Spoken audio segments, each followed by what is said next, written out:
حدیث میں حضرت ابن عباس نے نماز جنازہ میں سورہ فاتحہ پڑھی ہے اور سورہ فاتحہ کے بغیر نماز نہیں ہوتی. سورہ فاتحہ کے بغیر نماز نہیں ہوتی تو رکوع سجدے کے بغیر بھی نماز نہیں ہوتی. تو نماز جنازہ عام نمازوں کی طرح نہیں ہے. تو جیسے وہ رکوع سجدے جو سجدہ تو سورہ فاتحہ سے زیادہ بڑا رکن ہے, تو یہ جو سورہ فاتحہ کے بغیر نماز نہیں ہوتی یہ رکوع سجدے والی نمازوں کے بارے میں. باقی حضرت ابن عباس نے جو سورہ فاتحہ پڑھی ہے وہ بطور دعا کے پڑھی ہے, بطور تلاوت کے نہیں پڑھی ہے. اس پر کوئی حدیث دکھا دیں کہ بطور تلاوت کے پڑھی ہے تو ہم یہ کہتے ہیں نماز جنازہ میں سورہ فاتحہ پڑھنا جائز ہے بطور تلاوت کے, بطور دعا کے. سمجھ میں آ رہی ہے؟ سمجھ میں الحمدللہ. بطور دعا کے, کیونکہ دعا کے مختلف کلمات نبی سے نماز جنازہ میں منقول ہیں, تو جو زیادہ منقول ہیں ان کو زیادہ پڑھنا چاہیے, جو کم منقول ہیں ان کو کم پڑھنا چاہیے.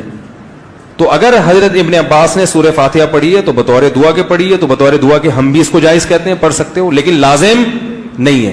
اور وہ دعائیں جو زیادہ کثرت سے نبی سے منقول ہیں ان کا پڑھنا زیادہ افضل ہے نماز جنازہ میں. جیسے اللہم اغفر لحینا ومیتنا, اس کے علاوہ بہت ساری دعائیں, تو کوئی بھی پڑھ سکتے ہو, تو فاتحہ بھی پڑھ سکتے ہو. لیکن فاتحہ کو نماز جنازہ کا رکن کہنا اور یہ کہنا کہ یہ نماز جنازہ کی خاص سنت ہے یا اس کے بغیر نماز جنازہ نہیں ہوتی, اس پر کوئی حدیث نہیں ہے.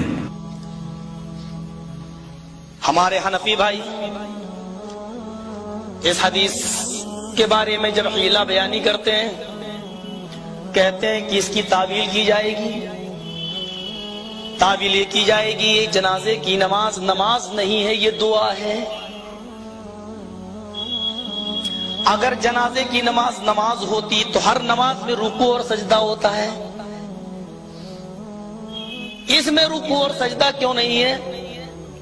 حافظ احمد ابن حجر الاسقلانی رحمت اللہ علیہ نے خود لکھ دیا ہے فتح الباری میں کہ جنازے کی نماز بھی ایک نماز ہے, لیس فیہا رکوع ولا سجود, لیکن اس کے اندر رکوع اور سجدہ نہیں ہے.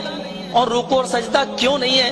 اس لیے نہیں ہے تاکہ لوگوں کے ذہن میں یہ تصور نہ چلا جائے کہ یہ لوگ اپنے مردوں کو سجدہ کرتے ہیں. نکال دیا یہ مسئلہ. اور امام بخاری رحمت اللہ علیہ نے باقاعدہ باب باندھا ہے کہ جنازے کی نماز بھی ایک نماز ہے, کیونکہ تمام شرائط جو نماز کے لیے ہے, جو شرائط وہی جنازے کی نماز کے لیے بھی شرائط ہے. دعا کے لیے شرطیں نہیں ہوتی ہیں. آپ دیکھ لیجئے, کسی بھی دعا کے لیے اللہ اکبر کہنا شرط نہیں ہے. ابھی ہمارے ریاض خاکی صاحب کہہ رہے تھے ہمارا بھائی ہاسپٹل میں ایڈمٹ ہے, دعا کیجئے گا اللہ تعالیٰ ان کو شفا کاملہ اور عاجلہ عطا فرمائے. اب ہم نے یہ دعا کی ہے, اس دعا کے لیے ضروری نہیں کہ میں کہوں اللہ اکبر اللہ ریاض خاکی صاحب کے بھائی کو شفا کاملہ اور عاجلہ عطا فرمائے. کتنی بڑی بیوقوفی. کسی بھی دعا کے لیے تکبیر تحریمہ شرط نہیں ہے. اگر جنازے کی نماز نماز نہیں ہوتی اور دعا ہوتی تو اس کے لیے تکبیر تحریمہ شرط نہیں ہوتی. کسی بھی دعا کے لیے باوضو ہونا بھی شرط نہیں ہے. آپ ہمیں مل گئے, ہم آپ کو مل گئے, آپ نے کہا السلام علیکم, یہ کیا ہے؟ دعا ہی تو ہے, اللہ کی سلامتی ہو آپ پر. اب آپ کو ہم نے دیکھ لیا, نہیں میں وضو کر کے آؤں پہلے پھر کہوں گا السلام علیکم. کتنی بڑی بیوقوفی. امام بخاری نے ان کو ان کے ایسی جگہ پہنچا دیا ہے جہاں ان کو 2 گھوٹ پانی پینے کو نہیں ملے گا.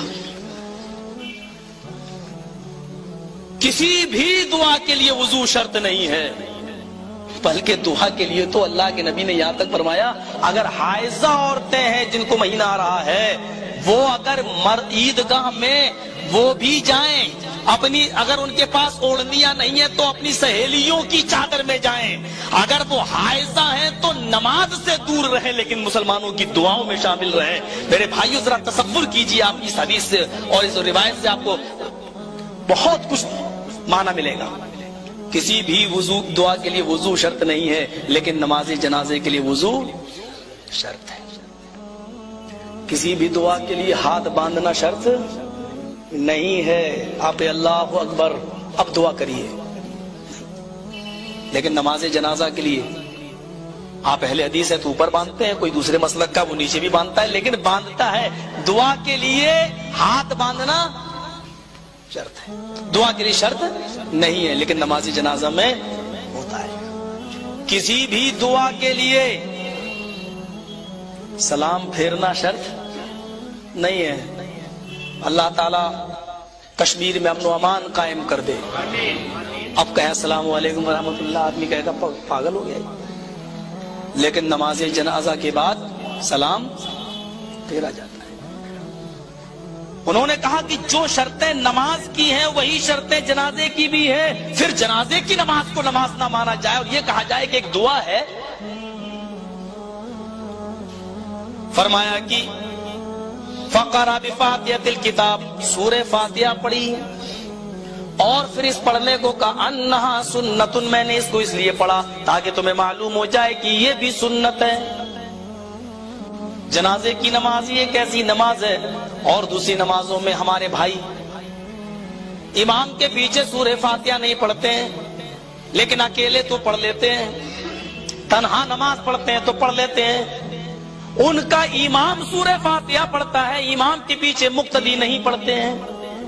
انہوں نے مقتدیوں کا امام کے پیچھے سورہ فاتحہ کو پڑھنا منہ میں آنکھ بھرنے کے مترادف قرار دیا کہ جہنم میں آگ کے انگارے بھرے جائیں گے. جو سورہ فاتحہ امام کے پیچھے پڑھے گا, ذرا تصور کیجئے آپ, امام تو پڑھتا ہے لیکن مقتدی نہیں پڑھتے اور نمازوں میں, لیکن جنازے کی نماز اتنی بدقسمت نماز ہے ان کی نظر میں کہ اس نماز میں نہ تو امام سورہ فاتحہ پڑھتا ہے نہ مقتدی ہی سورہ فاتحہ پڑھتا ہے.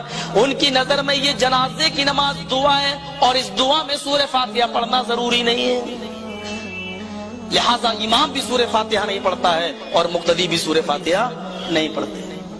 انہا سنتن کہہ کر یہ بتا دیا ہے کہ یہ بھی طریقہ جناب محمد رسول اللہ صلی اللہ علیہ وسلم کا طریقہ ہے. میں نے بخاری شریف کی حدیث آپ کے سامنے رکھ دی ہے, فیصلہ آپ کے اوپر ہے. اللہ کے نبی جناب محمد رسول اللہ کی حدیث بھی میں نے آپ کے سامنے رکھ دی ہے, اور ابو حنیفہ رحمۃ اللہ علیہ کا مسلک بھی آپ کے سامنے رکھ دیا ہے. اب آپ کو حدیث رسول ماننے پر بھی اختیار ہے, ابو حنیفہ کی بات ماننے میں بھی تم آزاد ہو, لیکن کلمہ تم نے کس کا پڑھا ہے, اتباع کس کی کرنا چاہتے ہو, یہ آزادی ہم تمہیں دے رہے ہیں. اب چاہو تو محمد رسول اللہ کی بات مان کر محمدی بنو, اور چاہو تو کسی کی بات مان کر اپنی نسبت اسی کی طرف کر لو.